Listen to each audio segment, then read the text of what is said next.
Hello student. Welcome to eco class by Vishal. So इस video lecture के अंदर मैं क्लास 11th और क्लास 12th के इम्पोर्टेंट टॉपिक्स कवर करूंगा। इस लेक्चर के अंदर I have taken national income as a topic. National income में भी वैल्यू वैल्यू एडेड मेथड मैंने लिया है। तो अगर मैं आपसे कहता हूँ कि यार नेशनल इनकम होता क्या है, नेशनल इनकम को हम एक्सप्रेस करते हैं एनएनपी एट एफसी के तौर पे। This is the national income. अब होता क्या है नेशनल इनकम? अज्यूम करिए ये सर्कल एक इंडिया है। इंडिया के अंदर 10 किलो पोटैटोस ग्रो होते हैं और 5 किलो टमाटोस ग्रो होते हैं। तो सर मान लेते हैं कि पोटैटोस की जो प्राइस है ₹10 है और टमाटोस की प्राइस 5 है। तो मुझे नेशनल इनकम निकालनी होगी तो मैं क्या करूंगा? Quantity into price. 10 किलो मेरे आलू उगे, उनकी प्राइस दैट इज 10, तो मेरी इनकम जनरेट हुई ₹100 की। 5 रुपए टमाटोज थे, उनकी प्राइस 5, इनकम जनरेट हुई ₹25 की। टोटल इनकम जनरेट हो गई ₹125 की। That is a national income. Okay. तो अब हमारा पहला मेथड है जिसका नाम है value added method. Sir value added method start होता है जीवीए एट एमपी और जीडीपी एट एमपी, जिसमें जीवीए का मतलब है ग्रॉस वैल्यू एडेड, जिसका मतलब है ग्रॉस वैल्यू एडेड, और जीडीपी का मतलब है ग्रॉस डोमेस्टिक प्रोडक्ट। सर दोनों चीज सेम है, जीवीए और जीडीपी दोनों सेम है। डिफरेंस क्या है? जीवीए जो होता है एक पर्टिकुलर सेक्टर का होता है, जैसे GVA of primary sector, GVA of secondary sector, GVA of tertiary sector. GDP पूरे देश के लिए बोल देता है।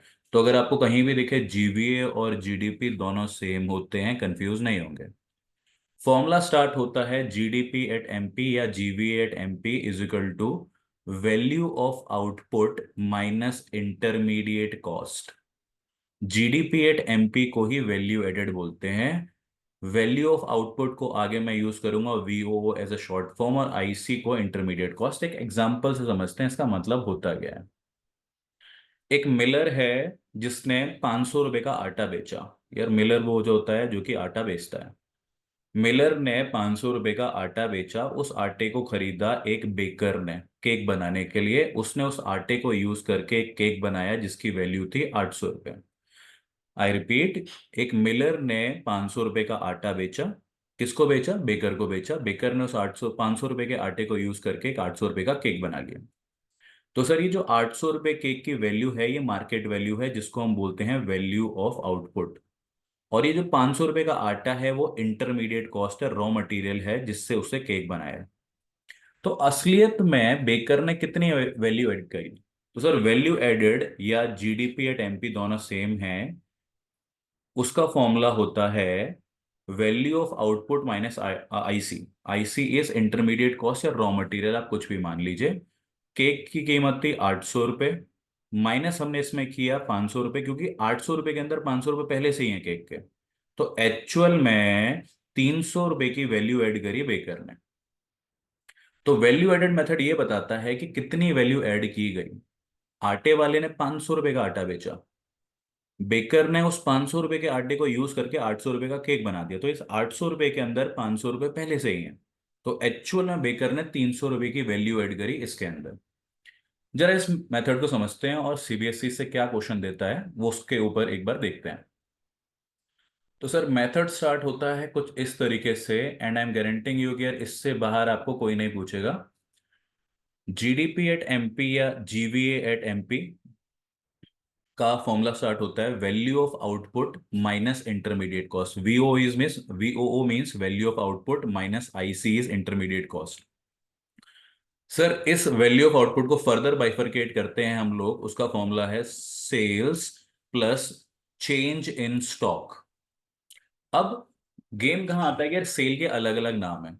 जब मैं अपने घर में बेचता हूं तो उसको बोलते हैं डोमेस्टिक सेल। मैंने अपने माल को बाहर बेचा इंटरनेशनल मार्केट में तो उसको मैं बोलता हूं एक्सपोर्ट्स। कभी कभी मेरा माल गवर्नमेंट भी खरीद लेती है तो उसको बोलते हैं procurement by government. For example farmers के वीट और राइस को गवर्नमेंट खरीदती है तो उसको बोलते हैं प्रोक्योरमेंट बाय गवर्नमेंट। सेल निकालने का एक और तरीका है quantity into price. For example मेरे पास 10 पंखे हैं, एक पंखे की कीमत ₹100 है। तो सर सेल कैसे निकलेगी? 10 into 100, quantity into price that is ₹1000। आप इस तरीके से सेल निकाल सकते हैं, इसके बाहर सेल कुछ नहीं पूछेगा। फिर उसके बाद चेंज इन स्टॉक का फॉर्मूला होता है closing stock minus opening stock. Generally इसमें कोई चेंज नहीं होता, आपको या तो दिया होता है या तो नहीं दिया होता। अब मेन गेम आ जाता है आईसी का। आईसी को किस किस नाम से जानते हैं? अगर हम रॉ मटेरियल खरीदते हैं वो भी आईसी बोले जाते हैं। अगर हम कुछ भी परचेज करते हैं उसको भी आईसी बोलते हैं, दैट इज इंटरमीडिएट कॉस्ट। बाहर से हम कुछ भी इंपोर्ट करते हैं दैट इज ऑल्सो आईसी। और आईसी का एक और फेमस नाम है single use producer goods. Single use producer goods भी आईसी बोले जाते हैं। अब मान लेते हैं, एग्जाम्पल लेते हैं कि अब इस पॉइंट को एक्सप्लेन करने से पहले एक एग्जाम्पल ले लेते हैं। एग्जाम्पल ले लेते हैं कि मैंने एक मशीन परचेज करी, मशीन की कॉस्ट 5 लाख रुपए थी। उस मशीन से मैं टी शर्ट्स प्रोड्यूस कर रहा हूं, मेरी एक कंपनी है टी शर्ट बनाने की। उस मशीन को चलाने में मैंने डीजल यूज किया, 10,000 रुपए का मैंने डीजल यूज कर दिया अपने टी शर्ट बनाने में। ये वाला मेथड ये कहता है कि इस वैल्यू एडेड मेथड में फिक्स कॉस्ट, फिक्स असेट की कॉस्ट हम नहीं लेंगे। मशीन मेरी एक फिक्स्ड असेट है, उसकी कॉस्ट नहीं लूंगा। पर लेकिन उस मशीन को चलाने में मेरा 10,000 रुपए का डीजल यूज हुआ, उसकी कॉस्ट में लूंगा। तो आईसी के अंदर running cost of fix asset आती है, फिक्स्ड असेट की कॉस्ट नहीं आती। फिक्स्ड असेट की कॉस्ट नहीं आती, running cost of fix asset जरूर आती है जब भी मैं आईसी निकालता हूं। तो आईसी को तीन चार नाम से जानते हैं: raw material, purchases, imports, single use producer goods and running cost of fix asset. Value of output के अंदर एक चीज और आती है जिसको बोलते हैं गुड्स फॉर सेल्फ कंजम्पशन। यार मान लेता हूँ मेरे टी शर्ट की एक फैक्ट्री है, उसमें से 4 टी शर्ट मैंने ले ली अपने खुद के यूज के लिए। तो गुड्स फॉर सेल्फ कंजम्पशन भी वैल्यू ऑफ आउटपुट का ही पार्ट बनता है। पिछले 10 साल के क्वेश्चंस में इससे बाहर कोई भी चीज नहीं ली गई है। इसी को यूज किया गया है सीबीएसई ने जब भी वो कोई क्वेश्चन सॉल्व करती है या देती है। तो मैंने कोई 2 सैंपल क्वेश्चंस पिक किए हैं काम करने के लिए। तो let's pick up this question जो कि 2021-22 में आया था, और सॉल्व करते हैं। सर क्या क्या आपको निकालना है? एनवीए एट एफ सी, जिसको हम एनडीपी एट एफ सी भी बोल सकते हैं, दोनों सेम है। ठीक है जी। फॉर्मूला क्या है मेरा? जीवीए एट एमपी या GDP at MP is equal to value of output minus IC. ये मेरा फॉर्मूला है। मैं एक एक आइटम को पढ़ता हूँ और एक एक आइटम को फिर मैं मेरी तरीके से करेंगे तो आपको बहुत फायदा होगा। मैंने वैल्यू ऑफ आउटपुट को 2 पार्ट में डिवाइड कर दिया, एक है सेल्स, दूसरा है चेंज इन स्टॉक। लिख दिया मैंने माइनस आईसी। अब पहले लिखा है sale of wheat by farmer in a local market. Local market में उन्होंने अपना वीट सेल कर दिया, तो डोमेस्टिक सेल का पार्ट बन गया 6,800। तो मैंने सेल के नीचे एक लिख दिया 6,800। फिर लिखा है परचेज ऑफ ट्रैक्टर। मुझे पता है इस मेथड में फिक्स एसेट की कॉस्ट नहीं आती, तो मैं ये 5,000 का तो आइटम लूंगा ही नहीं, मुझे कंफ्यूज करने के लिए दिया है। Procurement of wheat by the government, government ने वीट खरीदा तो ये भी सेल हो गया सर, तो 200 रुपये फिर से मैंने सेल में रख दिए, 6,800 और 200। Consumption of wheat by the farming family during the self year. Sir value of output का ही पार्ट बनता है सेल्फ कंजम्पशन, तो 50 रुपए मैंने सेल्फ कंजम्पशन के भी ऐड कर लिए। फिर उसके बाद expenditure on the maintenance of existing capital, ये maintenance of existing capital stock, तो ये आईसी का पार्ट बनता है। आईसी में मैंने 100 रुपए यहां पे रख दिए। और लास्ट में मेरे को सब्सिडी दे रखी है, 20 रुपए की सब्सिडी कन्वर्ट करने के लिए काम आती है। चेंज इन स्टॉक नहीं दे रखा तो मैंने चेंज इन स्टॉक की जगह 0 रख लिया। अगर मैं इसको पूरा ऐड करता हूं तो आता है 7,050। माइनस किया मैंने आईसी, दैट इज 100 रुपए की इंटरमीडिएट कंजम्पशन है, तो मेरा आंसर आ गया 6,950। पर 6,950 क्या है मेरा? जीवीए एट एमपी या जीडीपी एट एमपी। क्वेश्चन में पूछा है कि आपको निकालना है एनडीपी एट एफसी। तो सर जिस चीज को जब भी आपको निकालना होता है, हमेशा याद रखो, जब भी जिस चीज को निकालना होता है वो आप लेफ्ट साइड के ऊपर रखते हो, जो आपको गिवन होता है वो आप राइट साइड पे लिखते हो।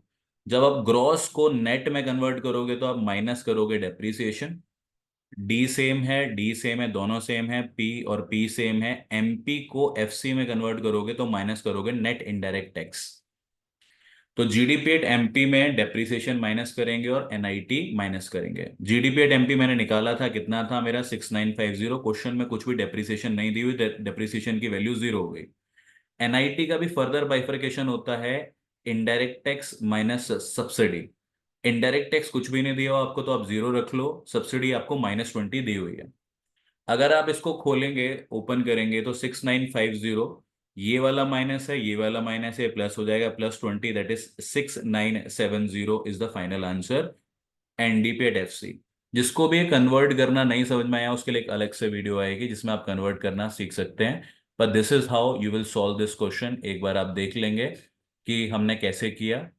डायरेक्टली आप फॉर्मूला लगाइए और उसके वैल्यू पुट करिए तो आसान हो जाएगा आपके लिए। This is one type of question which CBSE ask. अब मैंने एक अगला क्वेश्चन भी पिक किया है जो सीबीएसई लेती है। Okay, this is a statement wise question. कैसे सॉल्व करते हैं एक बार देख लेते हैं सर। अब लिखा है सपोज अ हाइपोथेटिकल इकोनॉमी, एक हाइपोथेटिकल इकोनॉमी है जहां पे दो फर्म्स हैं, फर्म ए और फर्म बी। ठीक है, तो सबसे पहले मैं क्या करूंगा, यहाँ पे फर्म्स के नाम लिख दूंगा, फर्म ए और फर्म बी, और एक फॉर्मेट तैयार कर लूंगा। फॉर्मेट क्या है मेरा, value of output minus IC, यही फॉर्मूला है जिससे मेरा क्या निकलता है, वैल्यू एडेड। वैल्यू एडेड का फॉर्मूला क्या है, value of output minus IC. Value added को ही मैं जीडीपी एट एमपी बोलता हूँ। मैंने एक फॉर्मूला तैयार कर लिया। वैल्यू ऑफ आउटपुट को मैंने बाइफरकेट कर दिया, sales plus change in stock, और ये मेरे आईसी की वैल्यू, दोनों के लिए मैंने कर लिया सेम चीज। अब एक एक स्टेटमेंट पढ़ते हैं। Firm A sold goods ₹2000 to firm B. Firm A ने 2000 की सेल करी तो इसकी सेल के नीचे मैंने 2000 लिख दिया। किसको करी, फर्म बी को करी, तो फर्म बी का ये परचेजेस बन गया, तो फर्म बी की आईसी में आ गया सेम चीज। इसकी सेल इसकी परचेज है तो परचेज आईसी में आएंगे। And firm A purchases goods ₹1000। Firm A ने 1000 रुपए के गुड्स परचेज किए तो उसके परचेज आ गए आईसी में। आई रिपीट, फर्म ए ने 2000 रुपए की सेल करी फर्म बी को, तो 2000 की सेल तो अपने सेल में दिखाएगा और फर्म बी की परचेजेस में आ जाएगी। वहीं फर्म ए ने 1000 रुपए की परचेज करी तो उसके खुद के आईसी में आ जाती है। Firm B export goods worth ₹2500। Firm B ने 2500 की सेल करी, एक्सपोर्ट की है, तो एक्सपोर्ट भी सेल होती है, तो यहां पे लिख दिया मैंने सेल के नीचे। और 1500 रुपए की डोमेस्टिक सेल करी, अपने घर में माल बेचा 1500 रुपए का, तो मैंने यहां पे लिख दिया। ठीक है जी। कैलकुलेट क्या करना है, एनडीपी एट एफसी कैलकुलेट करना है सर। मुझे क्या करना है, एनडीपी एट एफसी। जब ये क्वेश्चन सॉल्व करता हूं तो आता क्या है मेरा, जीडीपी एट एमपी, बाद में कन्वर्ट करना पड़ेगा। पहले मैं जीडीपी एट एमपी निकालता हूं। तो मैं इसको निकालता हूं तो 2000 में से 1000 गया तो इसका वैल्यू एडेड आ गया 1000 रुपए। 2000 की सेल थी, 1000 रुपए मैंने आईसी माइनस कर दिया तो 1000 आ गया। इसमें मैं ऐड करूंगा तो कितना हो गया, 4000 रुपए। 4000 में से 2000 गया तो 2000 बचा। इसको अगर मैं ऐड करूंगा तो 4000 हो जाएगा, इसमें से 2000 इसकी आईसी माइनस करूंगा 2000, तो टोटल वैल्यू एडेड या जीडीपी एट एमपी आ गया मेरा 3000 रुपए का। अब कन्वर्ट करते हैं। आपका आया था जीडीपी एट एमपी। जो भी चीज दी होती है वो राइट साइड में लिखते हैं, जो निकालना होता है लेफ्ट साइड में लिखते हैं। सर मैं ग्रॉस को नेट में कन्वर्ट करूंगा तो डेप्रिसिएशन माइनस करूंगा। ये डी और डी सेम है, पी और पी सेम है, एमपी और एमपी सेम है, तो कोई कन्वर्ट नहीं करते। तो 3000 रुपए में से डेप्रिसिएशन कितने की दी हुई है, कंजम्पशन ऑफ फिक्स कैपिटल को डेप्रिसिएशन बोलते हैं, 200 रुपए की डेप्रिसिएशन दी हुई है। तो 200 रुपए मैं यहाँ पे करता हूँ, तो 2700 रुपीज की आपकी डेप्रिसिएशन आ जाएगी। This is one of the questions जो कि सीबीएसई अपने सैंपल पेपर में भी देता है और चीजों में देता है। होपफुली आपको समझ में आया होगा कि ये मैंने कैसे सॉल्व किया, कैसे नहीं किया। आप दोबारा से रिपीट करके देख सकते हैं। और कोई भी अगर मिस्टेक है, कोई कोई भी अगर तो आपको कोई डाउट है तो आप कमेंट बॉक्स में लिख सकते हैं। I will be making videos on different topic of class 12th and 11th both. Thank you for watching. Please subscribe to the channel.